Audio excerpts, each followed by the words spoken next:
আসসালামু আলাইকুম। খুবই চাঞ্চল্যকর কিছু তথ্য আজকের এই ভিডিওতে থাকছে। আর আমরা যারা অবজারভেশন করি, বিশ্লেষণ করি, সো বিশ্লেষণ কারো কাছে পছন্দ হতে পারে, নাও হতে পারে, বাট আমরা মোটামুটি একটু যোগফলটা একটা লাইনে আনার চেষ্টা করবো যে কিভাবে দুইয়ে দুইয়ে চারের অনেকটা মিল হয়ে যাচ্ছে। এনসিপি যখন আত্মপ্রকাশ করে তখনই দলটির শীর্ষ পদে কারা থাকবেন এ নিয়ে নিজেদের মধ্যে দীর্ঘ একটা লড়াই সংগ্রাম চলেছিল। তারপর সেই কমিটির আত্মপ্রকাশ ঘটল।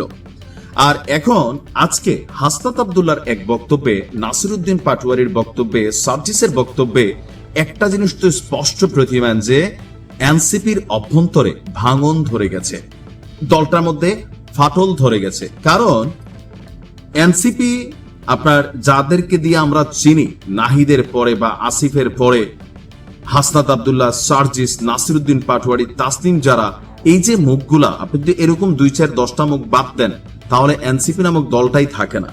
তো সেই যে হাই প্রোফাইল ক্যারেক্টারের লিডাররা এনসিপির, তারা যখন কক্সবাজারে ভ্রমণ করছেন তাদেরকে 24 ঘন্টার মধ্যে সশরীরে হাজির হয়ে কারণ দর্শানোর জন্য নোটিশ দেওয়া হয়েছিল আপনার কি বলা হয় যে এনসিপির নাহিদ ইসলামের পক্ষ থেকে, পাশাপাশি আখতার হোসেনের পক্ষ থেকে, যে কেন জুলাই আন্দোলনের এত গুরুত্বপূর্ণ দিবসে যেখানে হাসনাতরা বলছিল যদি সরকার নির্বাচনের আগে ঘোষণা না দেয়, এই 5ই আগস্টের আগে ঘোষণা না দেয়, নিজেরাই ঘোষণা দিয়ে ফেলবে।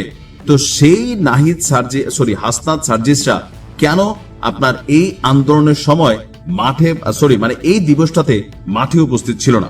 এখন দেখেন পাল্টা কি বক্তব্য আসছে। নাসিরউদ্দিন পাটোয়ারির বক্তব্যটা একটা মস্করা ফিল হয়েছে আমার কাছে। কেন ফিল হয়েছে? সাগর পারে বৈশা দেশ, জাতি, ভবিষ্যৎ, রাজনীতি নিয়ে একটু চিন্তা করতে চাইছে। 5ই আগস্ট দুপুর 11টা 11:30 দিকে তারা কক্সবাজার গেল। এখন এই দিন তাদের দেশ, জাতি, রাজনীতি নিয়ে চিন্তা করতে হবে। আবার হাসনাতের একটা বক্তব্য আছে, এটা নাকি নীরব প্রতিবাদ। তো নীরব প্রতিবাদটা আসলে কি নিয়ে, কার সাথে? সরকারের সাথে নাকি খোদ দলের সাথে? আবার হাসনাত বলছেন যে দলের উচিত ছিল আমাদের পাশে দাঁড়ানো। কি নিয়ে পাশে দাঁড়ানো? তোমরা কি দলীয় কোনো প্রোগ্রামে গেছো, অথবা গুরুত্বপূর্ণ কোনো অ্যাক্টিভিটিস ছিল কক্সবাজারে? তোমরা ঘুরে বেড়াচ্ছ, দামি দামি বিলাসবহুল হোটেলগুলোতে উঠছো, নিজেদের টাকা দিয়ে উঠছো। তো হাসনাত বলছেন অনেকটা ক্ষিপ্ত হইয়া দলের প্রতি, মানে নাহিদদের প্রতি, যে দলের উচিত ছিল গোয়েন্দা সংস্থা এবং অসৎ মিডিয়ার বিরুদ্ধে দৃঢ় ব্যবস্থা নেওয়া। তার পরিবর্তে এমন ভাষায় আমাদের বিরুদ্ধে শোকজ প্রকাশ করেছে যা মিথ্যা অভিযোগ এবং ষড়যন্ত্রকে উস্কে দিয়েছে। কক্সবাজার কাণ্ডে শোকজ নোটিশের জবাবে যথেষ্ট ক্ষিপ্ত হয়ে হাসনাত আব্দুল্লাহ তার ফেসবুকে এই স্ট্যাটাসটা দিয়েছে। এরপরে আমরা যদি দেখি, নাসিরউদ্দিন পাটোয়ারি বলছেন যে ঘুরতে যাওয়া কোনো অপরাধ নয়। আমরাও কখনো বলি নাই যে ঘুরতে যাওয়া আসলে কোনো অপরাধ।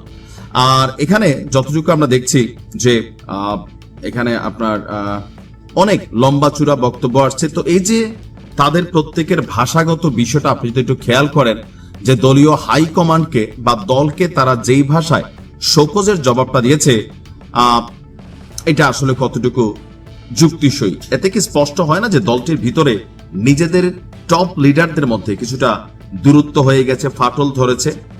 সাগর পাড়ে বসে দেশ, দল, রাজনীতির ভবিষ্যৎ নিয়ে চিন্তা করতে চেয়েছি, এটা কোনোভাবেই একটা পজিটিভ অ্যান্সার হইতে পারে না আমার কাছে। না, আপনার এই শোকজের জবাবগুলো আসার পর থেকেই সোশ্যাল মিডিয়াতে কিন্তু এই বিষয়গুলো ভাইরাল হয়ে ঘুরছে। দলটির শীর্ষ নেতৃত্বের মধ্যে যে ফাটল আছে সেটা কিন্তু স্পষ্ট প্রমাণিত হয়ে গেছে। আপনি কি ভাবছেন? কমেন্টে লিখতে পারেন আপনার মূল্যবান মতামত।